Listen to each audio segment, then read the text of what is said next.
علاج جو ہے وہ رقیہ کے ذریعے سے کرنا ہے۔ تو حضرت عوف بن مالک سے روایت ہے کہ ہم دور جاہلیت میں رقیہ کرتے تھے، یعنی جھاڑ پھونک۔ تو ہم نے کہا اللہ کے وسلم آپ کی کیا رائے ہے اس کے بارے میں؟ تو آپ وسلم فرمایا کہ وہ رقیہ مجھے سناؤ، مطلب میرے اوپر پیش کرو، میں سنوں گا تو پھر بتاؤں گا۔ اور پھر اس ساتھ میں کیا کہا کہ اس رقیہ میں کوئی حرج نہیں جس میں شرک نہ ہو، ٹھیک ہے، یعنی رقیہ کیا جا سکتا ہے۔ یہ جو وظائف کیا جاتا ہے کہ اللہ تعالیٰ کے نام کے ساتھ کوئی ذکر، تو یہ الاؤڈ ہے؟ ان کے اندر کوئی حرج ہے کہ نہیں، کوئی حرج نہیں ہے جب تک اس میں شرک نہیں ہے۔ یہ اکثر وہ اللہ تعالیٰ کے ناموں کی کتابوں وغیرہ کے اندر ہوتا ہے نا کہ اتنی دفعہ یہ پڑھیں اور ایسے پڑھیں۔ بس یہ ہے کہ مسنون نہیں ہے، بس اس کو مسنون سمجھ کے نہ کرے، اور نہ ہی یہ کہ جی اب اس کا نتیجہ نکلے ہی نکلے۔ عام طور پہ وہ مطلب چونکہ لوگوں کا ذہن ہی یہی بنا ہوا ہے نا، کوئی شارٹ کٹ مل جائے، ٹھیک ہے، تو وہ عام طور پہ آپ دیکھتے ہیں کہ ایسی ویڈیوز لوگ زیادہ پسند کرتے ہیں، ایسا کانٹینٹ بھی۔ تو بس ٹھیک ہے، چلے اسی بہانے اللہ کا نام لے لے۔ سر لیکن اب ہم یہ پڑھ رہے ہیں تو ہم اس کا اوتھینٹیکیشن پہ جائیں کہ میرا خیال ہے اوائڈ کرنا بہتر ہے، ویسے اللہ تعالیٰ کے نام سے دعا کر دی جائے زیادہ بہتر تو یہی ہے، ہاں، لیکن ہم اس کو ممنوع بھی نہیں کہہ سکتے جب تک دیکھیں نا اللہ کو ہی پکار رہے ہیں نا، جب تک اللہ کا نام ہے۔ عادات کی صورت میں اور نوافل کے بعد ان کا میں نے دیکھا، لیکن جب تک وہ اس کو سنت نہیں سمجھ رہا یا ثواب کا کام نہیں سمجھ رہا، ایک تدبیر کے طور پہ کر رہا ہے تو پھر حرج نہیں۔ ہاں، سنت اور ثواب سمجھے گا تو پھر بدعت ہے۔ تدبیر ثواب کی نیت جس سے سارا یہ جی پیری نظام سسٹم، یہ خانقاہی نظام، یہ درباری نظام، یہ سارا ثواب کی نیت سے ہی ہے۔ ہاں، تو جو ثواب کی نیت سے، ثواب تو وہ تو سارا بدعت میں آ جاتا ہے نا۔ رقیہ سے مراد جھاڑ پھونک، جیسے قرآن کی آیتیں وغیرہ، مخصوص آیات پڑھنا، کچھ مخصوص دعائیں پڑھنا، ٹھیک ہے، دم کرنا بھی، دم کرنا بھی، ٹھیک ہے، دم کرنا۔ تو وہ زیادہ تر لوگوں کے تجربات ہوتے ہیں۔ جیسے آپ دیکھیں نا کہ سورہ یاسین میں 7 مرتبہ مبین آتا ہے، 7 مرتبہ، مطلب لوگوں نے نکالا اس میں۔ تو وہ کہتے ہیں ایک دفعہ آپ پڑھیں ایک مبین، پھر دوسری دفعہ دوسرے مبین تک، تیسری مرتبہ پھر یاسین شروع کریں تیسرے مبین تک، پڑھ دو آپ قرآن ہی رہیں۔ اب یہ طریقہ سنت سے ثابت تو نہیں، ٹھیک ہے، اس سے جو آپ دعا کرتے ہیں وہ قبول ہوتی ہے، ٹھیک ہے۔ تو اتنا کیا کرنا سر، اذان کے بعد اقامت سے پہلے کر لے، وہ تو سرٹیفائڈ مقبولیت ہے۔ یہی چلیں، بہرحال تو یہ مختلف قسم کے وظائف جو ہے نا لوگوں نے اس طرح سے اپنے ذاتی تجربات ہیں لوگوں کے۔ دعائیں کچھ ہمیں ملتی ہیں علاج کے حوالے سے، اللہم رب الناس اذھب الباس اشف انت الشافی لا شفاء الا شفاؤک شفاء لا یغادر سقما۔ ایک اور روایت میں ہے کہ جہاں تمہیں جسم میں درد محسوس ہو رہی ہو تو یہ پڑھو بسم اللہ، اور 7 مرتبہ پڑھو اعوذ بعزت اللہ و قدرتی من شر ما اجد و حاضر، ٹھیک ہے، میں اللہ کی جو جلال ہے، اللہ تعالیٰ کی جو قدرت ہے، ٹھیک ہے، اس کے ساتھ میں ہر اس چیز کے شر سے پناہ مانگتا ہوں جو میں محسوس کر رہا ہوں۔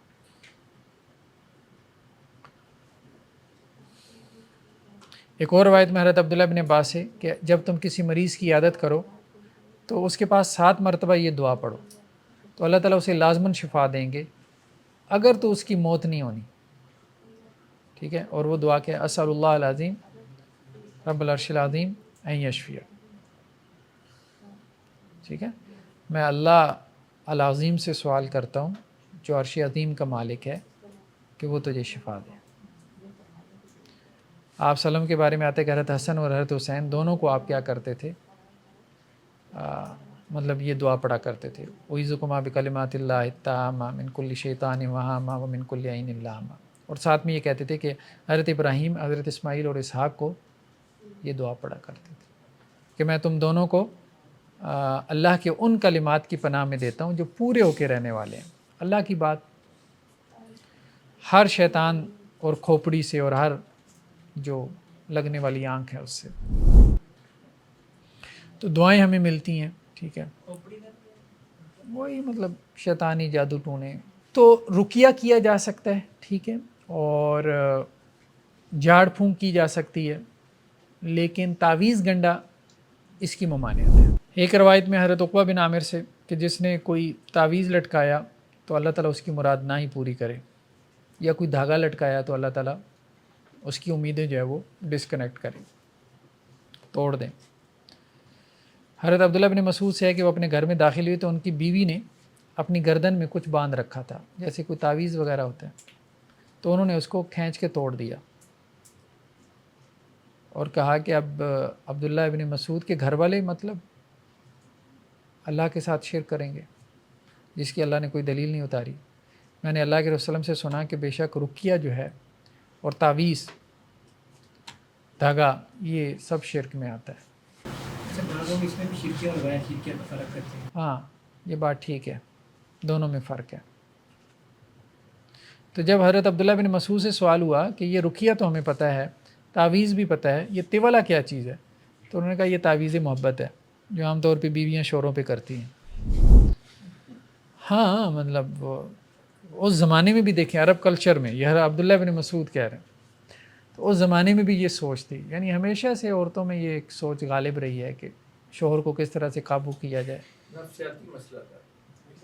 تو وہ بہت ساری جو ہیں، ساری ایسی نہیں ہیں لیکن ایک بڑی تعداد۔ بہترین حل تو 5000 کی کٹ ہے، اس سے تو بہترین ہو جاتا ہے جادو۔ 5000 کی کون سی کٹ؟ میک اپ کٹ سے۔ اچھا ہاں مطلب وہی مراد ہے نا کہ رقیہ سے مراد وہ والا ہے کہ جس میں شرک کی الفاظ ہوں، تو عام طور پہ وہ دور جاہلیہ سے جو چلے آ رہے تھے جنتر منتر، تو وہ مراد تھے۔ تو تعویذ میں بھی اگر جو ہے وہ شرکی الفاظ ہیں یا پھر اس میں وہ نمبرز والے تعویذ ہیں، نمبر والے جن کا کوئی مطلب ہی نہیں ہے، تو وہ بھی اس میں آ جاتے ہیں، شرک بدعت میں آ جاتے ہیں۔ ہاں وہ تعویذ کے جس میں صرف قرآنی آیات ہیں، جیسے کسی نے آیت الکرسی لٹکا لی ہے، وہ اختلافی مسئلہ ہے، وہ آگے آ رہا ہے۔ ویسے یہ تولا جو ہے، یہ اس کی اجازت دے دینی چاہیے؟ کس کی؟ یہ میاں بیوی میں محبت کی یا ایک دوسرے کو ساتھ کرنے کی؟ نہیں مطلب اس کی کیا ضرورت کیا پڑی ہے؟ دیکھیں اصل بات یہ ہے کہ مسائل کو حل کیا جائے نا، جو مسائل جو ہے وہ ریزن بن رہے ہیں آپس میں نفرت کا یا بغض کا۔ عمران بن حسین سے ہے کہ اللہ کے رسول صلی اللہ علیہ وسلم نے ایک آدمی کو دیکھا کہ اس نے نا اپنے ہاتھ میں کوئی کڑا پہن رکھا تھا، تو آپ صلی اللہ علیہ وسلم فرمایا یہ کیا ہے؟ تو اس نے کہا کہ جی یہ تو بیماری سے نجات دینے کے لیے میں نے پہنا ہوا ہے۔ تو آپ صلی اللہ علیہ وسلم فرمایا یہ تو خود بیماری تمہاری بڑھائے گا، اس نے تمہیں بیماری سے کیا نجات دینی، تو اس کو پھینک دو، اور اگر تو نے یہ پہنے ہوئی جو ہے وہ دنیا سے چلا گیا تو فلاح نہیں پائے گا۔ سر یہاں ایک ورڈ یہ بھی ہے کہ پیتل کا تھا۔ ہاں پیتل کا تھا۔ سر اس جو یہ چینز وغیرہ یا کوئی اس طرح کی بریسلٹس وغیرہ بوائز پہنتے ہیں، از دیٹ الاؤڈ؟ نہیں دیکھیں اگر تو ویسے ہی آپ نے نا کوئی چیزیں فیشن کے طور پہ پہنی ہیں تو اس میں تو کوئی حرج نہیں ہے، لیکن بعض اوقات دیکھیں نا لوگ پتھر پہنتے ہیں، جی یہ عقیق ہے، یہ مرجان ہے، اور وہ سمجھتے ہیں کہ جی یہ نا کوئی ستاروں کے ساتھ میچ کر رہا ہے اور یہ پتھر اسپیشل میں نے بنوایا اور میری لائف پہ اس کا اچھا تاثر آئے گا، تو یہ شرکی عقیدہ ہے۔ ویسے پہن سکتے ہیں لیکن اس ہاں ویسے پہن لیں، خوبصورتی کے لیے، تزین کے لیے، اس میں کوئی حرج، ہاں پہنے جا سکتے ہیں۔ چاندی پہنے، میل جو ہے نا چاندی پہنے، اور فیمیل کے لیے کوئی رکاوٹ نہیں ہے، وہ سونا پہن لیں یا آرٹیفیشل جیولری پہن لیں یا چاندی پہن لیں۔ مردوں کے لیے ہے کہ وہ چاندی پہنے۔ جو کہ یہ چین اور یہ بریسلیٹ وغیرہ پہنتے ہیں تو یہ وہ فیمیل کے ساتھ مشابہت بنتی ہے۔ مردوں میں ٹھیک ہے بریسلیٹ اور چین وغیرہ کا کلچر اچھا نہیں ہے، ٹھیک ہے، انگوٹھی وغیرہ پہننے میں حرج نہیں ہے، انگوٹھی پہن لیں، وہ بھی چاندی سلور کی ہو۔ یہ اس میں کمنٹ کر دیں، کس پہ؟ ہمیں بھی شوق ہے لمبے میں بال رکھنے کا، تو کیا چل رہا ہے؟ مطلب اپنے بال اگر آپ ان کو ایک رخ دینا چاہتے ہیں، اس کے لیے آپ نے ہیئر کیچر لگا لیا تو اس میں کوئی حرج نہیں، مستقل طور پہ اس کو اختیار نہ کریں۔ اب نیکسٹ یہ مسئلہ ہے کہ جی کیا کتاب و سنت میں جو دعائیں منقول ہیں تو وہ انسان اگر تعویذ بنا کے پہن لے تو اس کی اجازت ہے؟ تو یہ کہتے ہیں جی عبداللہ بن عمر بن العاص وہ یہ کہتے ہیں کہ اللہ کے نبی صلی اللہ علیہ وسلم نے فرمایا جب تم میں سے کوئی شخص نیند میں ڈر جائے تو پھر یہ کلمات کہے.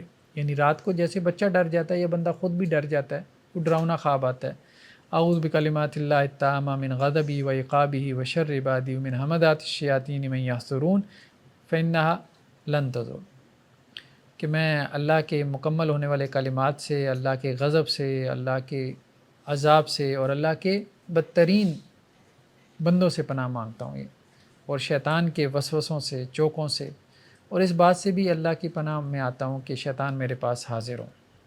تو وہ خواب میں آتے ہیں، حاضر ہوتے ہیں تو آپ کو تنگ کرتے ہیں. تو یہ دعا آپ صلی اللہ علیہ وسلم نے سکھائی کہ اگر کوئی گھبراہٹ میں اٹھے تو یہ دعا پڑھے.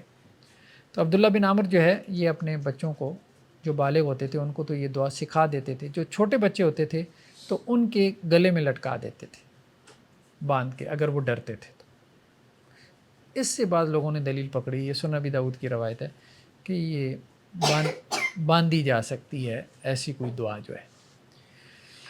لیکن مطلب یہ جو ہے نا امام مالک کا موقف ہے اور بعض شوافع کا، بلکہ میجورٹی آف شوافع کا موقف یہ ہے کہ کتاب و سنت کا تعویذ ہو تو وہ کہتے ہیں اس کا جواز ہے، یعنی صحابہ سے ہمیں اس کا جواز ملتا ہے. لیکن بعض دوسرے جو ہیں جیسے بعض شوافع جو ہے وہ یہ کہتے ہیں کہ نہیں، یہ جائز نہیں ہے.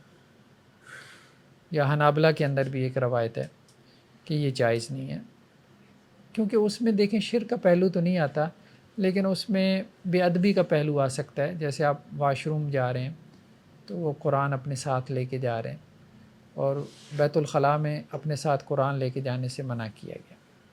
تو اتنا تو بندہ پھر احتیاط نہیں کر پاتا. ٹھیک ہے.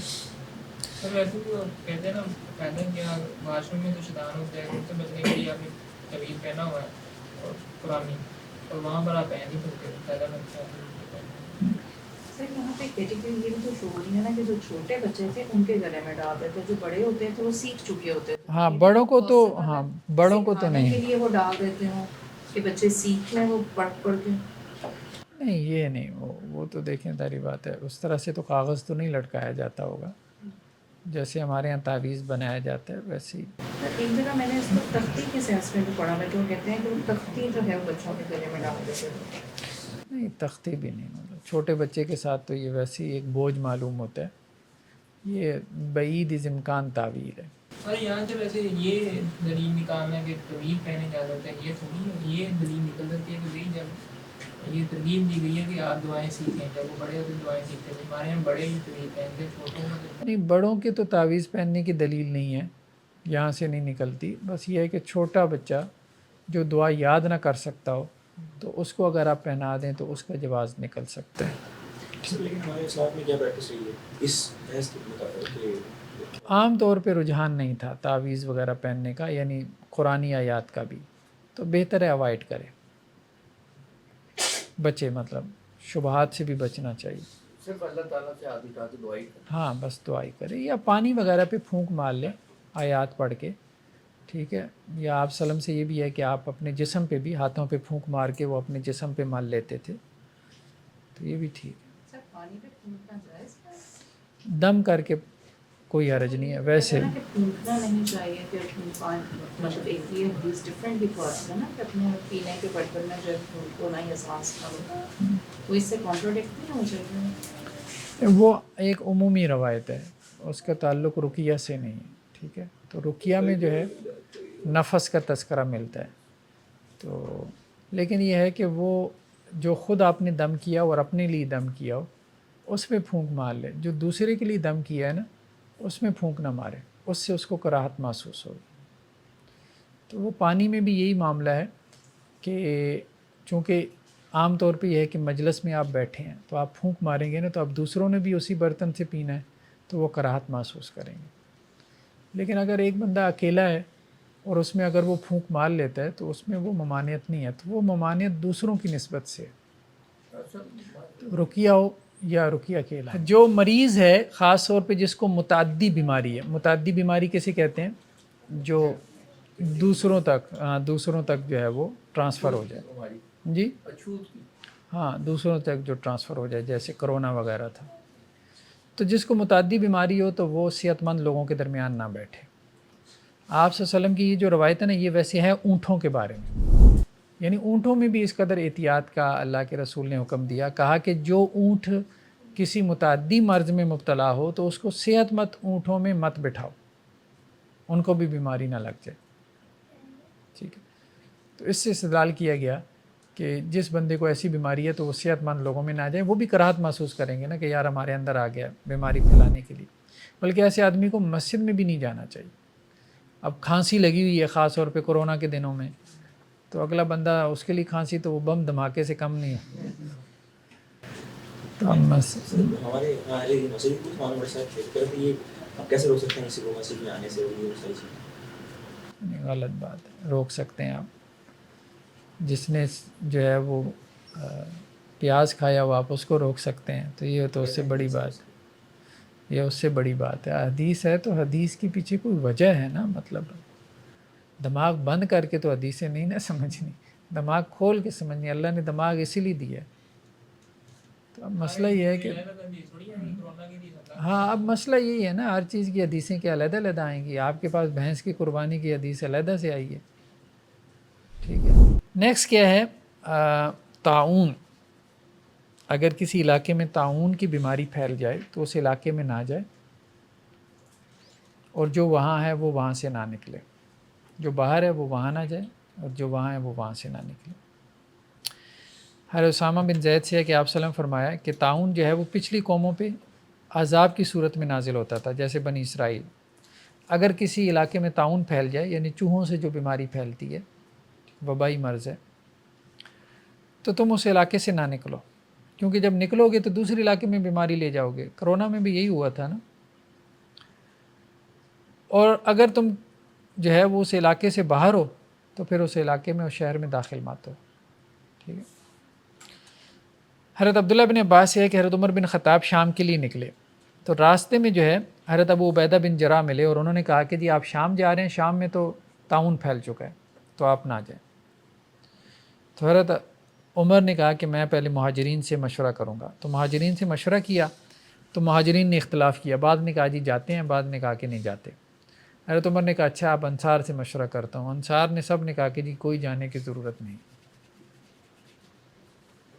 تو اس پہ حضرت عمر نے کہا ٹھیک ہے ہم نہیں جاتے، ہم واپس ہو رہے ہیں مدینہ کے لیے۔ تو اس پہ ابو عبیدہ بن جراح جو ہے انہوں نے حضرت عمر سے کہا کہ اللہ کی تقدیر سے بھاگ رہے ہیں۔ تو حضرت عمر نے کہا کہ ابو عبیدہ آپ سے یہ امید نہیں تھی کہ آپ ایسی بات کریں گے، ٹھیک۔ تو پھر حضرت عمر نے ان کو مثال دی، دیکھو بات یہ ہے کہ اگر تمہارے پاس کچھ اونٹ ہیں اور تمہارے سامنے دو وادیاں ہیں، ایک سرسبز و شاداب ہے اور دوسری چٹی المیدان کی طرح ہے، تو جس وادی کی طرف بھی تم جاؤ وہی اللہ کی تقدیر ہے۔ تو اب ہمارے پاس پیچھے مدینہ ہے اور آگے جو ہے وہ شام ہے، تو دونوں آپشن ہماری طرف کھلیں، تو ہم جس طرف جائیں وہی اللہ کی تقدیر ہے۔ تو ہم اللہ کی تقدیر سے بھاگ تو رہے ہیں لیکن اللہ کی تقدیر میں بھاگ رہے ہیں۔ اس کے بعد پھر حضرت عبد الرحمن بن عوف آ گیا اور وہ وہاں موجود نہیں تھے۔ ان کے سامنے جب معاملہ پیش ہوا تو انہوں نے کہا میں نے ایک حدیث سنی ہوئی ہے آپ صلی اللہ علیہ وسلم سے کہ اللہ کے رسول نے کہا تھا کہ جب کسی علاقے میں طاعون پھیل جائے تو وہاں نہ جاؤ۔ تو اس پہ پھر حضرت عمر نے اللہ کا شکر ادا کیا کہ ہم اپنے اجتہاد سے جس رائے تک پہنچے تھے وہ آپ صلی اللہ علیہ وسلم کی سنت بھی ہے۔ موت کو یاد کرنا یہ بھی بہرحال آداب میں آتا ہے، ٹھیک ہے۔ حضرت عبداللہ بن عمر سے ہے کہ میں آپ صلی اللہ علیہ وسلم کے پاس آیا اور 10 میں سے میں 10واں تھا، مطلب کوئی اتنے لوگ بیٹھے ہوں گے آپ کے پاس، تو ایک انصاری کھڑا ہوا اور وہ انصاری صحابی کہنے لگے اللہ کے نبی صلی اللہ علیہ وسلم عقل مند کون ہے؟ تو آپ صلی اللہ علیہ وسلم فرمایا کہ وہ جو موت کو زیادہ یاد کرنے والا ہے اور اس کی تیاری کرنے والا ہے۔ ایک اور روایت میں آپ صلی اللہ علیہ وسلم فرمایا کہ حازم لذات کو، یعنی لذات کو جو توڑنے والی ہے اس کو کثرت سے یاد کیا کرو۔ تو موت کو یاد کرنا یہ بہرحال مسنون عمل ہے، بندہ سیدھا بھی رہتا ہے۔ رات کو سونے سے پہلے نا بندہ تھوڑا سوچ لے اپنی موت کے بارے میں تو کافی کچھ جو ہے وہ اس کا احتساب ہو جاتا ہے۔ موت کی تمنا کرنا اس سے منع کیا گیا۔ حضرت انس سے ہے کہ آپ صلی اللہ علیہ وسلم فرمایا کہ موت کی تمنا نہ کرو کسی آزمائش کی وجہ سے جو تمہارے اوپر نازل ہوئی۔ ہاں اگر تم نے کوئی دعا کرنی ہے تو یوں کر لو کہ یا اللہ جب تک زندگی بہتر ہے نا تو زندہ رکھ، اور جب موت بہتر ہے تو پھر موت دے دینا، ٹھیک ہے. بعض اوقات ہوتا ہے نا کہ زندگی جو ہے وہ موت سے بھی بدتر ہو جاتی ہے، پھر یوں دعا کر لے. ایک اور روایت میں ہے کہ آپ وسلم کی دعا تھی کہ یا اللہ خیر کا کام کرنے کی توفیق دے، منکرات سے بچنے کی توفیق دے، مساکین سے محبت رکھنے کی توفیق دے. یا اللہ مغفرت فرما، رحم فرما، اور یا اللہ جب آپ کسی قوم کو آزمانا چاہیں نا تو مجھے بغیر آزمائے آپ نے اٹھا لینا.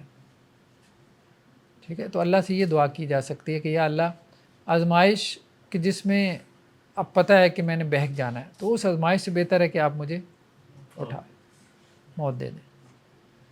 ٹھیک ہے. لمبی عمر میں فضیلت ہے، ہاں فضیلت ہے لمبی عمر میں جب کہ اعمال اچھے ہوں. ٹھیک ہے.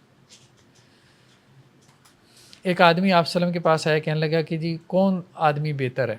تو آپ وسلم فرمایا جس کی عمر لمبی ہو اور اعمال اچھے ہوں. تو اس نے کہا بدترین آدمی کون ہے؟ تو آپ وسلم فرمایا جس کی عمر لمبی ہے اور اعمال برے ہیں. تو لمبی عمر اچھی چیز ہے بشرطے کہ اللہ تعالیٰ نیکی کی توفیق دے.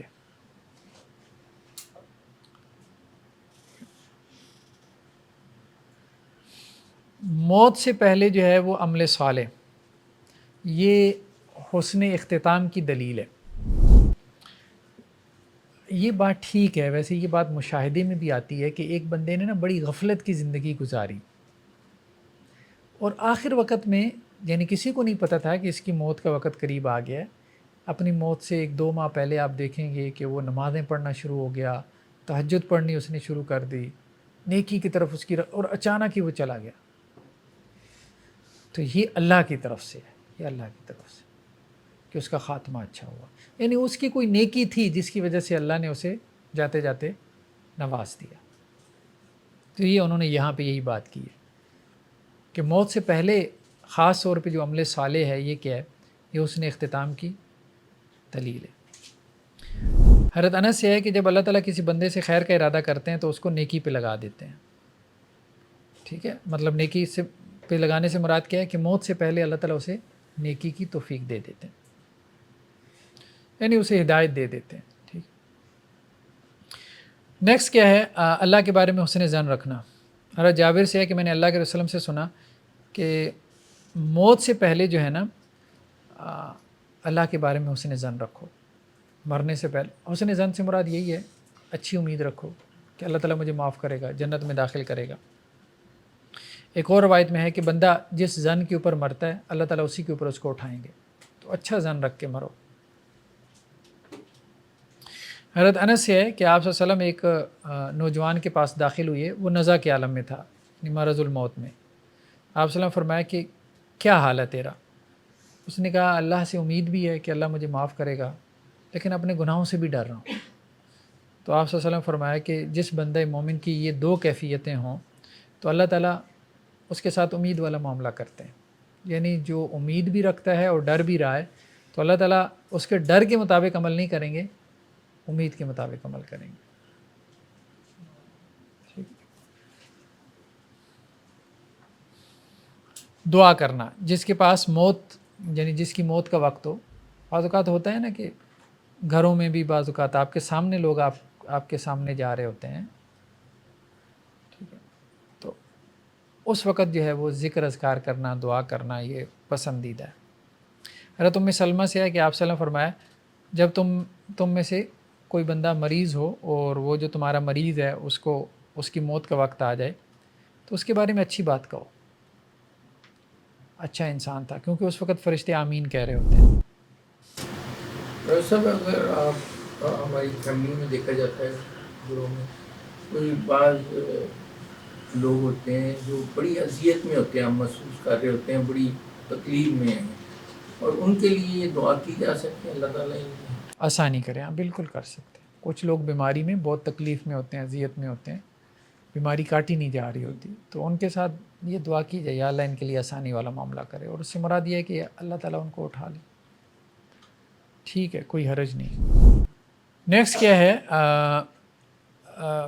جس وقت انسان کی مطلب فرشتوں کی جب حاضری ہوتی ہے اس کی روح قبض کرنے کے لیے، تو اس وقت لا الہ الا اللہ کی تلقین کرنا، ٹھیک ہے، اس کا روایتوں میں تذکرہ ملتا ہے۔ ایک روایت میں کہ آپ صلی اللہ علیہ وسلم فرمائے لقنوا موتاکم لا الہ الا اللہ، جو تمہارے لوگ مرنے والے ہوں تو ان کو لا الہ الا اللہ کی تلقین کیا کرو۔ لیکن اگر آپ کو لگتا ہے نا کہ یہ زیادہ تکلیف میں ہے، اور اگر اسے میں نے کہا کہ لا الہ الا اللہ پڑھو، کلمہ پڑھو، تو وہ انکار نہ کر دے، تو پھر نہیں کہنا اس کو، پھر کہنے سے بہتر ہے کہ آپ اس کے سامنے پڑھیں لا الہ الا اللہ محمد، یعنی وہ اس کو تھوڑی سی اس کی توجہ ہو جائے۔ یہ تھوڑی سا کہ یہ کلمہ جو ہے لا الہ الا اللہ، اتنا ہی ہے پورا کلمہ لا الہ الا اللہ محمد رسول اللہ، یہ اشہد ان لا الہ الا اللہ؟ اصل میں تو کلمہ ہے اشہد ان لا الہ الا اللہ وحدہ لا شریک لہ واشہد ان محمدًا عبدہ ورسولہ، اصل میں تو یہ، لیکن اختصار کے لیے ہم اس کو لا الہ الا اللہ محمد رسول اللہ کہہ لیتے ہیں، ٹھیک ہے، کوئی عرض نہیں۔ حضرت معاذ بن جبل سے ہے کہ آپ صلی اللہ علیہ وسلم فرمایا جس کا آخر کلام لا الہ الا اللہ ہوگا جنت میں داخل ہوگا، ٹھیک ہے۔ ایک بہت بڑے محدث ہیں، ابھی میرے ذہن میں نام نہیں آ رہا ان کا، ابو زرع رازی، ہاں ابو زرع رازی، تو وہ آخر وقت میں وہ یہ حدیث سنا رہے تھے اور ان کی روح پرواز کر گئی، مطلب یہ پڑھا نا من کان آخر و کلام لا الہ الا اللہ، بیمار تھے تو جو ان کی عیادت کے لیے آئے تو ان کو بھی حدیثیں سنا رہے تھے ٹھیک ہے، ہاں تو انہوں نے یہ سنائی اور روح پرواز کر گئی۔ نیکسٹ کیا ہے، ایک تو ہے کہ لا الہ الا اللہ، اور دوسرا یہ ہے کہ قبلہ رخ، مطلب وہ بندہ جو فوت ہونے والا ہے اس کو قبلہ رخ کر دینا، ٹھیک ہے۔ حضرت برا بن معرور سے ہے،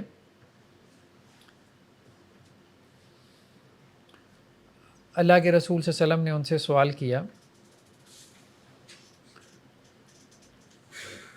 مطلب ان کے بارے میں آپ صلی اللہ علیہ وسلم نے سوال کیا، برا بن معرور ان کی وفات ہو چکی تھی، تو آپ صلی اللہ علیہ وسلم جب مدینہ آئے تو آپ صلی اللہ علیہ وسلم نے جو ہے وہ ان کے بارے میں سوال کیا، تو لوگوں نے بتایا کہ جی وہ اس حال میں فوت ہوئی ہیں کہ انہوں نے 1/3 کی وصیت کی تھی اپنے مال میں سے، اور انہوں نے کہا تھا کہ جی میرا رخ جو ہے وہ قبلے کی طرف کر دو، تو آپ صلی اللہ علیہ وسلم فرمایا ہاں یہ فطرت کے مطابق انہوں نے معاملہ کیا۔ تو مطلب یہ ہے کہ مرنے سے پہلے اگر مریض کا رخ قبلہ رخ کر دیا جائے تو مسنون عمل ہے۔ سورہ یاسین کی تلاوت، اس بارے میں جو روایتیں ہیں وہ ضعیف ہیں، ثابت نہیں ہے سورہ یاسین کی تلاوت، باقی کلمہ جو ہے لا الہ الا اللہ یہ روایتیں صحیح ہیں۔ جو فوت ہو جائے اس کی آنکھیں بند کر دینا، ٹھیک ہے۔ آپ صلی اللہ علیہ وسلم حضرت ابو سلمہ کے پاس داخل ہوئے تو آپ نے دیکھا کہ ان کی آنکھیں جو ہے وہ پھٹی ہوئی تھیں، یعنی اوپر کی طرف کھلی ہوئی تھیں، تو آپ صلی اللہ علیہ وسلم فرمایا جب روح نکلتی ہے نا تو آنکھیں اس کا پیچھا کرتی ہیں، پھر وہ اس کو دیکھتی رہ جاتی ہیں، تو آپ صلی اللہ علیہ وسلم نے آگے بڑھ کے ان کی آنکھیں جو ہے وہ بند کر دیں۔ تو میت کی مطلب ایک تو اس کو قبلہ رخ لٹانا اور پھر اس کی آنکھیں بند کرنا، پھر اس کے بعد اس کے اوپر چادر ڈال دینا۔ حضرت عائشہ سے ہے کہ اللہ کے نبی صلی اللہ علیہ وسلم کی جب وفات ہوئی تو آپ کو ایک چادر سے ڈھانپ دیا گیا، پھر میت کو بوسہ دیا جا سکتا ہے، کیونکہ حضرت ابوبکر سے آتا ہے کہ آپ صلی اللہ علیہ وسلم کی وفات کے بعد حضرت ابوبکر نے آپ کو پیشانی پہ بوسہ دیا، بلکہ اللہ کے رسول کے بارے میں آتا ہے کہ حضرت عثمان ابن مظعون کو آپ صلی اللہ علیہ وسلم نے وفات کے بعد بوسہ دیا۔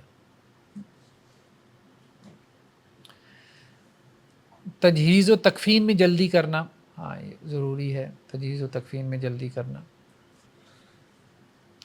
حضرت علی سے ہے کہ اللہ کے نبی صلی اللہ علیہ وسلم فرمایا کہ 3 چیزوں میں تاخیر نہ کرو، نماز اور جنازہ، اور جس کا نکاح نہیں ہوا جب کہ اس کا کف مل جائے، یعنی کف میں رشتہ مل جائے نا تو آپ اس کے نکاح میں بھی دیر نہ کرو۔ ایسے جو یہ وہ انتظار کرتے ہیں کہ باہر سے آنا ہے، 2 دن جو ہے نا وہ مردہ خانے میں رکھتے ہیں۔ ہاں نہیں، کولڈ سٹوریج میں رکھنا میت کو یا باہر سے آنے والوں کا انتظار کرنا، اس کا کوئی جواز نہیں ہے، جلدی جو ہے وہ دفنانے کا حکم ہے، جلدی۔ میت کے ذمہ اگر کوئی قرض ہے تو اس کو ادا کرنا۔ آپ صلی اللہ علیہ وسلم فرمایا کہ مومن کی جو جان ہے نا وہ لٹکی رہتی ہے جب تک اس کا قرض ادا نہیں کیا جاتا، یعنی جنت میں نہیں داخل ہوگا وہ جب تک قرض نہیں ادا ہوگا۔ صرف تو پھر تو سارے پاکستان جنت میں جائیں گے. ہیں؟ نہیں پاکستانیوں نے تھوڑا قرض لے رکھا ہے. 1000 روپے دیں گے. ہاں، تو نہیں ہم نے تو تھوڑا لیا ہے، جس نے لیا ہے تو ڈاکٹر صاحب ہماری مرضی سے لیا گیا ہے نا، ہم نے جنہیں بھیجا ہے وہاں جا کے کہ آپ لیں، ہم نہیں یہ مجرم ہے، یہ آپ ایمانداری کی ہے.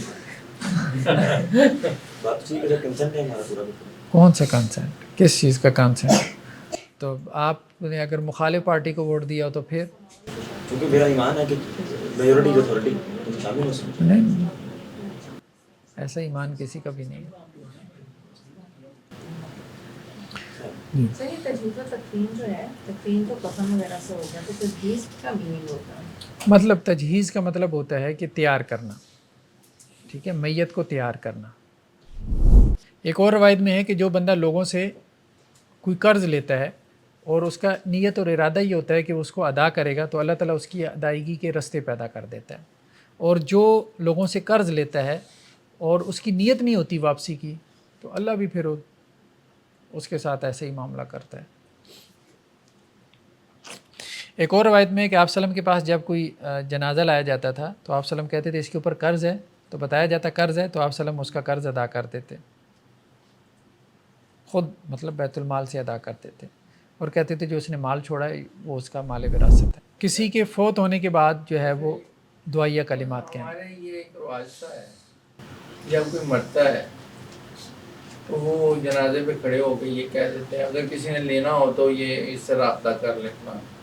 یہ پریکٹیکلی بات ہے کہ ان سے اگر آپ کے وہ سن پتہ نہیں یہ مسئلہ ہے، یہ کہاں تک صحیح ہے؟ دیکھیں ورثاء کا تو یہ ذمہ داری بنتی ہے نا کہ اگر کسی نے مال وراثت چھوڑا ہے تو وراثت تو جاری نہیں ہوگی، پہلے قرض ادا ہوگا. ٹھیک ہے، اب وہ وراثت کس کے پاس آتی ہے؟ ورثاء کے پاس آتی ہے. ٹھیک ہے، تو ورثاء کیا کریں گے؟ اس وراثت میں سے پہلے قرض ادا کریں گے. نہیں یہ میرا پوچھنے میں سے جو جنازے کے ٹائم یہ سوال کیا جاتا ہے تو ٹھیک ہے نا، تو وہاں یہ معاملہ کلیئر کرنا چاہیے یا پینڈنگ بعد میں بھی کر سکتے ہیں، کوئی حرج نہیں. اعلان وہاں کرنا سنت ہے. ہاں اعلان وہاں کر دے، اعلان وہاں کر دے، بعد میں بے شک معاملہ کر بعد لیں. میں تو مکر جاتے ہیں. ٹھیک ہے، پھر مکر جائیں، پھر کیا ہے، وہ ان کا اور اللہ کا معاملہ ہے. جی، کسی کی وفات کے بعد انا للہ و انا الیہ راجعون پڑھنا یا دعائیہ کلمات، اللہم اجرنی فی مصیبتی واخلف لی خیرم منہا، یا اللہ مجھے میری مصیبت میں اجر دے اور مجھے اس سے بہتر عطا فرما. ٹھیک ہے.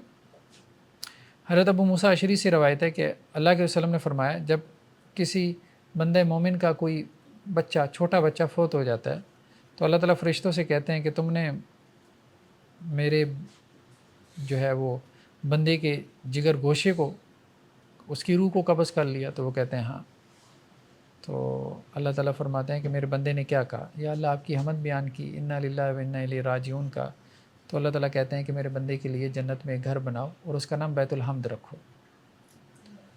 ٹھیک. ایک اور روایت میں اللہ تعالیٰ یہ کہتے ہیں کہ بندہ مومن جو ہے جب اس کے کسی جگر گوشے کی روح قبض کی جاتی ہے اور اس پہ صبر کرتا ہے تو اس کا ثواب میرے پاس جنت کے علاوہ کچھ نہیں.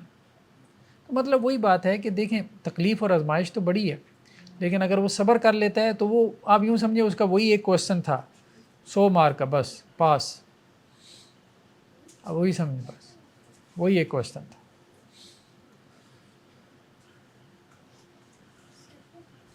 موت کی خبر دینا، خبر دی جا سکتی ہے دوستوں کو، محلے والوں کو، رشتہ داروں کو. حضرت ابو ہریرہ سے ہے کہ اللہ کے نبی صلی اللہ علیہ وسلم نے جب نجاشی فوت ہوا تو آپ صلی اللہ علیہ وسلم نے لوگوں کو خبر دی اس کی فوت ہونے کی، اور پھر جنازہ بھی پڑھائی، غائبانہ نماز جنازہ پڑھائی. غائبانہ نماز جنازہ پڑھائی جا سکتی ہے، کوئی حرج نہیں. ٹھیک ہے. اور اللہ کے رسول نے 4 تکبیریں کہیں.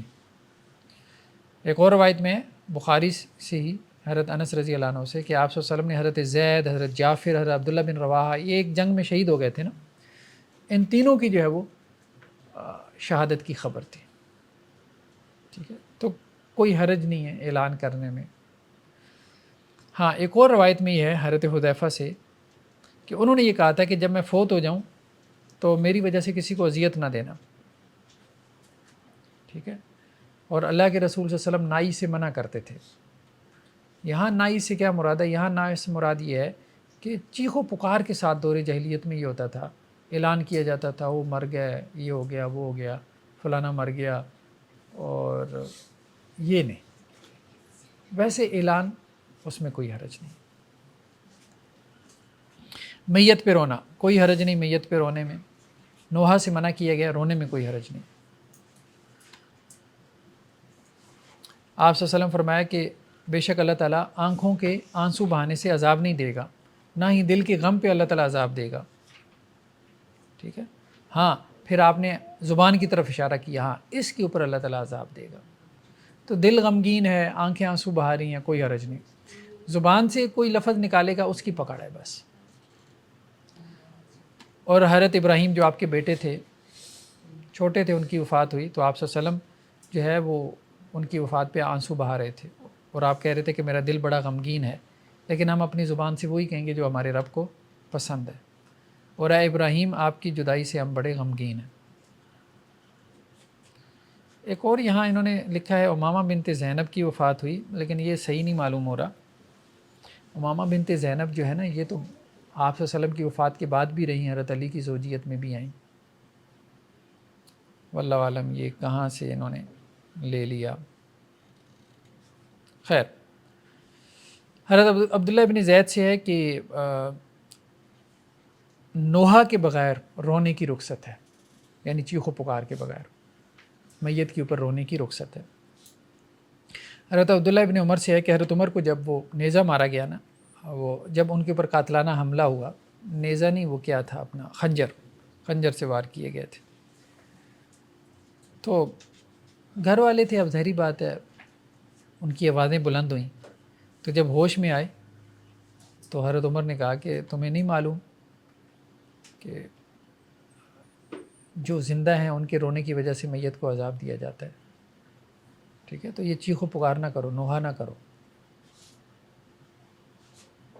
حضرت ابو موسیٰ اشعری سے روایت ہے کہ حضرت عمر کو جب وہ زخم پہنچے تو حضرت صہیب جو ہے وہ کہنے لگے کہ ہائے ہمارے بھائی، تو حضرت عمر نے کہا کہ اے صہیب کہ آپ نے اللہ کے رسول سے نہیں سنا کہ جس کے اوپر نوحہ کیا گیا تو اسے اس نوحہ کرنے کی وجہ سے عذاب دیا جائے گا۔ مطلب حضرت عمر اتنا بھی پسند نہیں کرتے تھے کہ ہمارے بارے میں کوئی اتنی بھی آوازیں بلند کرے۔ بہرحال وہ تو ایک عظیمت کے اس کے اوپر تھے، باقی یہ ہے کہ اگر کوئی روتا ہے تو اس میں کوئی حرج والی بات نہیں۔ تو ایک اور روایت میں ہے کہ تمہارے جو اعمال ہیں وہ تمہارے رشتہ داروں کے اوپر جو فوت شدہ ہے پیش کیے جاتے ہیں، اگر اس میں کوئی خیر ہوتا ہے تو وہ خوش ہوتے ہیں، اور اگر اس میں کوئی شر ہوتا ہے تو وہ ناپسند کرتے ہیں۔ اب بات سمجھ رہے ہیں، ہم جو اعمال کر رہے ہوتے ہیں تو ہم سے پہلے جو ہمارے ریلیٹیو فوت ہو گئے ہیں تو ان کو خبریں ملتی رہتی ہیں کہ آپ کی اولاد نا پیچھے سے کیا کرتوت کر رہی ہے تو اگر وہ اچھے کرتوت ہوں تو وہ خوش ہوتے ہیں کہ چلو اچھا کام کر رہے ہیں، اور اگر برے کرتوت ہوں تو وہ کراہت محسوس کرتے ہیں۔ سر وہ کراہت کیا آپ کو، تو پھر وہ اگر پیرنٹ ہیں اور ان کی اولاد اگر گناہ کر رہی ہے تو سزا بھی نہیں بھگت رہے ہوں گے وہ نہیں، ضروری تو نہیں نا کہ وہ وجہ ہوں اس کی، اولاد بھی تو بگڑ سکتی ہے، سب کچھ تو والدین کے کھاتے میں نہ ڈالیں۔ نوحہ کرنے سے منع کیا گیا۔ آپ صلی اللہ علیہ وسلم فرمایا کہ میری امت میں 4 خصلتیں جو دور جاہلیت کی ہیں وہ باقی رہیں گی۔ ایک تو حسب نسب میں فخر کرنا، نسب میں لان تان کرنا، ستاروں کے ذریعے سے بارش کی امید رکھنا، اور نوحہ کرنا۔ حضرت ام عطیہ سے ہے کہ آپ صلی اللہ علیہ وسلم نے ہم سے وعدہ لیا تھا عورتوں سے کہ ہم نوحہ نہیں کریں گے۔ ایک اور روایت میں ہے کہ 2 آوازیں ایسی ہیں جو ملعون ہیں دنیا میں آخرت میں، ایک آلات موسیقی کی آواز اور دوسری نوحہ کی آواز۔ ایک اور روایت میں ہے کہ آپ صلی اللہ علیہ وسلم نے حضرت ابو موسیٰ اشعری سے ہے کہ انہوں نے یہ بات کہی کہ میں اس سے بری ہوں جس سے اللہ کے رسول صلی اللہ علیہ وسلم بری ہیں، اور اللہ کے رسول کس سے بری ہیں؟ ہر اس عورت سے جو نوحہ کرنے والی ہے یا مصیبت کے وقت جو ہے وہ سر منڈوا دیتی، یہ بھی تھا سر منڈوا دیتی تھی، یا پھر جو ہے وہ اپنا گریبان چاک کرنے والی۔ حضرت انس سے ہے کہ اللہ کے نبی صلی اللہ علیہ وسلم نے عورتوں سے بیعت لی کہ وہ نوحہ نہیں کریں گی، کیونکہ دور جاہلیت میں یہ تھا نا، ہمارے ہاں بھی کانسیپٹ ہے، ابھی بھی گاؤں دیہات میں وہ اکٹھی بیٹھ کے نا عورتیں سر جوڑ کے روتی ہیں اونچی آواز سے، اور وہ مصنوعی طور پہ رو رہی ہوتی ہیں، ایک کلچر تھا۔ تو تو آپ وسلم نے کہا کہ تم نے نوحہ نہیں کرنا. تو ان میں سے کچھ عورتیں تھیں, انہوں نے کہا کہ جی اللہ کے رسول دور جاہلیت میں فلاں نے ہمارے ساتھ آ کے کیا تھا تو ہم نے بدلہ اتارنا ہے, اس کی تو اجازت دے دے, مطلب ان کا ہمارے اوپر احسان ہے. تو اللہ کے رسول نے کہا نہیں, یہ بدلہ تم نہ ہی اتارو. جی الاحداد علی المیت, میت کا سوگ منانا. 3 دن تک سوگ ہے, 3 سے زیادہ نہیں ہے. ہاں بیوہ کے لیے 4 ماہ 10 دن سوگ ہے, ٹھیک ہے. حضرت ام عطیہ سے ہے کہ آپ صلی اللہ علیہ وسلم فرمایا کہ عورت جو ہے وہ 3 دن سے زیادہ سوگ نہ منائے. ہاں شوہر کا سوگ 4 ماہ 10 دن تک منا سکتی ہے, اور اس میں کیا ہے کہ رنگا ہوا کپڑا نہ پہنے, سرما نہ لگائے, خوشبو نہ لگائے, اور مہندی نہ لگائے, کنگھی نہ کرے, ٹھیک ہے. ہاں بس 4 دیواری میں رہے, ضرورت کے تحت دن میں گھر سے نکل سکتی ہے, یعنی بناؤ سنگار نہ کرے. اصل بات وہ جو سر میں کنگھی لگانا, تیل لگانا, خوشبو لگانا, یہ جو اسٹیشن لگانی, یہ گھر کی 4 دیواری میں بھی یہ ہیں. ہاں ایسے ہی ہے نا, ایسے ہی ہے, گھر کی 4 دیواری میں بھی یہی ہے. بس نہانا دھونا کر لے, لیکن جسے کہتے ہیں نا بناؤ سنگار کرنا, تیار ہونا, وہ نہ کرے. جو کپڑوں کا بھی آپ نے کیا رنگا بنا پہنے, تو یہ تو جس طرح پتہ نہیں روٹین ہے کہ پرنٹڈ سوٹس ہوتا ہے. ہاں بس وہ یہی ہے کہ مطلب رنگا ہوا کپڑے سے مراد یہی ہے کہ جو ایک خاص موقع کے کپڑے ہوتے ہیں نا, مطلب عام جو روزمرہ کے کپڑے ہیں جیسے لان کے ہیں یہ وہ کپڑے پہن لے, اور وہ جو خاص جیسے شادی بیاہ کے کپڑے ہوتے ہیں, ٹھیک ہے, کڑھائی والے جنہیں کہتے ہیں, وہ نہ پہنے. نیکسٹ کیا ہے کہ میت کے گھر والوں کے لیے کھانا تیار کرنا, یعنی ان کے گھر جا کے کھانا نہیں ہے, ان کے لیے کھانا تیار کرنا ہے. عبداللہ بن جعفر سے ہے کہ آپ صلی اللہ علیہ وسلم فرمایا کہ آل جعفر کے لیے کھانا بناؤ, کیونکہ ان کے اوپر ایک ایسی مصیبت آئی ہے جس نے انہیں کھانے سے بھی غافل کر دیا, ٹھیک ہے.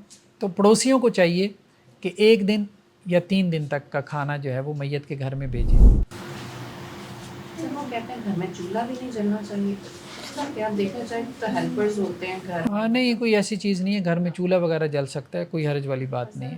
کھانا ہے ٹھیک ہے, گھر میں نہیں بناتے, لیکن بازار سے آپ کیٹرنگ وغیرہ تو اب تو اس کے میں کہا جائے تھوڑا سا نکل آتا ہے مارجن, ہاں کیونکہ ٹھیک ہے, فائنینشیل دیکھا جائے تو ہمارے کے حالات بھی نہیں ہمسایوں کے لیے ہوتے کہ اس طرح سے کر سکتے. ہاں ٹھیک ہے, بازار سے منگوا لے, ٹھیک ہے, کوئی حرج نہیں ہے, ہم سائے کر دیں. لیکن یہ ہے کہ کم از کم رشتہ دار ان کے اوپر بوجھ نہ بنے, ان کے گھر جا کے نہ بیٹھ جائیں کہ اب 50 بندے کا کھانا انہوں نے تیار کرنا ہے, یعنی اپنی میت کی تدفین کرنی ہے. اب تو صورتحال صحیح بات ہے یہ ہوتی ہے شہروں میں کہ قبر ڈھونڈنا مشکل ہو جاتی ہے, جگہ ہی نہیں ملتی آپ کو, ٹھیک ہے. دراصل یہ جو ہمارا ٹرینڈ چلا ہے, ٹریڈیشن سمجھ لیں, یہ جس طرح یہ جو ہے نا وہ مرنے والے کے سسرال والے یا کوڑم جو ہے نا وہ روٹی دیں, وہی کھانا پکائیں, وہی کفن لے کے آئیں. نہیں یہ نہیں, یہ ویسے ہی غلط رواجات ہیں. بس سادہ سا کفن دفن کر کے نا, ہاں بس میت کو دفنا دیں. یہ محلے داروں کو یا اپنے بہن بھائیوں کو کرنا چاہیے. جی ایسے ہی ہے, بہن بھائیوں کو کرنا چاہیے, اولاد کو کرنا چاہیے. سب سے بہتر یہ ہے کہ اس کے مال وراثت میں سے کریں. اگر مال وراثت اس نے نہیں چھوڑا تو پھر اس کے قریبی رشتہ دار کریں. نیکسٹ کیا ہے کہ جی اپنی زندگی میں کفن وغیرہ تیار کر لے تو کوئی حرج نہیں ہے, اس کا جواز ملتا ہے. ایک روایت میں ہے کہ کسی خاتون نے آپ صلی اللہ علیہ وسلم کو ایک چادر گفٹ کی تھی, میں نے اپنے ہاتھ سے بنائی ہے اور مجھے خوشی ہوگی کہ آپ پہنیں.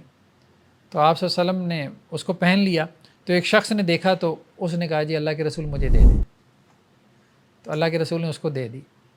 لوگوں نے اس کو کہا کہ یار آپ کو پتہ بھی ہے کہ آپ صلی اللہ علیہ وسلم سے جو چیز مانگی جاتی ہے اللہ کے رسول دے دیتے ہیں, تو یہ اچھا نہیں کیا تم نے. تو اس نے کہا نہیں, میری یہ نیت نہیں تھی کہ میں پہنوں, میں نے تو اصل میں اپنا کفن بنانے کے لیے جو ہے آپ صلی اللہ علیہ وسلم سے لی ہے, کہ چونکہ اللہ کے رسول صلی اللہ علیہ وسلم کے جسم کو ٹچ کر گئی تو اب مجھے یہ ہے کہ مجھے اس میں کفن دیا جائے. تو انہوں نے وہ چادر پہ سنبھال کے رکھ لی تھی. تو اس سے انہوں نے استدلال کیا کہ جی ٹھیک ہے. باقی یہ ہے کہ پہلے سے اپنی قبر کی جگہ مختص کر دے تو اس میں بھی کوئی حرج نہیں. امام احمد کہتے ہیں تو اس میں حرج نہیں ہے. ہاں پہلے سے کوئی مزار وغیرہ بنوا لیں یہ غلط ہے. بعض اوقات ہوتا ہے نا, آپ یہ کہتے ہیں کہ جی ہماری فیملی کی یہاں قبریں ہیں تو میں بھی یہاں دفن ہو جاؤں, ٹھیک ہے, اٹس اوکے, کوئی حرج نہیں, ٹھیک ہے. قبرستان میں ایک جگہ کٹھی فیملی کی قبریں ہوتی ہیں. حضرت عثمان, حضرت عائشہ, حضرت عمر بن عبدالعزیز وغیرہ نے ایسا کیا تھا, یعنی یہ نصیحت کی تھی کہ جی مجھے فلاں جگہ دفن کر دینا. حرمین میں موت کی تمنا کرنا ٹھیک ہے, مکہ میں, مدینہ میں, اچھی چیز ہے کہ مجھے وہاں پہ موت آئے، میری وہاں پہ وفات ہو. مجھے حج کے موقع پہ نا ایک انڈین ملا وہاں پہ، تو وہ عام بہت ہی سادہ سا، تو مجھے کہنے لگا کوئی 9ویں بار ہے میں آ رہا ہوں. تو میں نے کہا آپ بظاہر نہیں لگ رہے کوئی اتنے آپ کوئی کھاتے پیتے ہوں، تو پھر کیوں مطلب اتنا تردد کرتے ہیں آپ؟ کہتے بس ایک ہی خواہش ہے. میں نے بس ذہن میں یہ بٹھایا ہوا ہے کہ بس میری موت آنی ہے تو یہاں مکے میں آنی ہے، تو میں اس لیے ہر سال حج پہ آتا ہوں. تردد کر مگر اس کو یہی شوق تھا کہ میری عمر، اور دیکھیں ٹھیک ہے اچھی بات ہے. تو وہ بیچارہ ہر سال آتا تھا حج پہ اس مرنے کے. تو یہ تمنا اچھی چیز ہے. حضرت عمر رضی اللہ عنہ کے بارے میں آتا ہے کہ انہوں نے اس تمنا کا اظہار کیا تھا کہ یا اللہ مجھے شہادت دے اپنے راستے میں اور اپنے رسول کے شہر میں میری وفات. ٹھیک. اچانک موت بہرحال اچھی چیز نہیں ہے، ایک آفت ہے، بندے کو توبہ کا موقع بھی نہیں ملتا. ٹھیک ہے. جس کی اولاد مر جائے اس کا ثواب، چھوٹی اولاد خاص طور پہ، تو آپ صلی اللہ علیہ وسلم نے فرمایا، صحیح بخاری کی روایت ہے کہ اگر کسی کے 3 بچے فوت ہو جائیں بلوغت سے پہلے 3 بچے، مطلب 5 7 8 سال کے بھی ہیں، 10 سال کے بھی، تو اللہ تعالیٰ ان کی وجہ سے اس کو جنت میں داخل کرے گا. ایک اور روایت میں ہے کہ آپ صلی اللہ علیہ وسلم نے ایک دن عورتوں کو واعظ کیا اور کہا کہ جس ماں کے 3 بچے فوت ہو جائیں تو وہ اس کے لیے جہنم سے حجاب بن جائیں گے، یعنی اس کو جہنم میں نہیں جانے دیں گے. تو ایک خاتون نے کہا کہ جی 2، مطلب اس کے 2 فوت ہوئے تھے. 2 کے بارے میں بھی اللہ کے رسول نے کہا 2 کے بارے میں بھی یہی. ایک اور روایت میں ہے کہ میری امت کی جو عمریں ہیں وہ 60 سے 70 کے درمیان، یعنی ایوریج عمر یہی ہوگی. بہت کم ہوں گے جو 70 سے تجاوز کریں گے.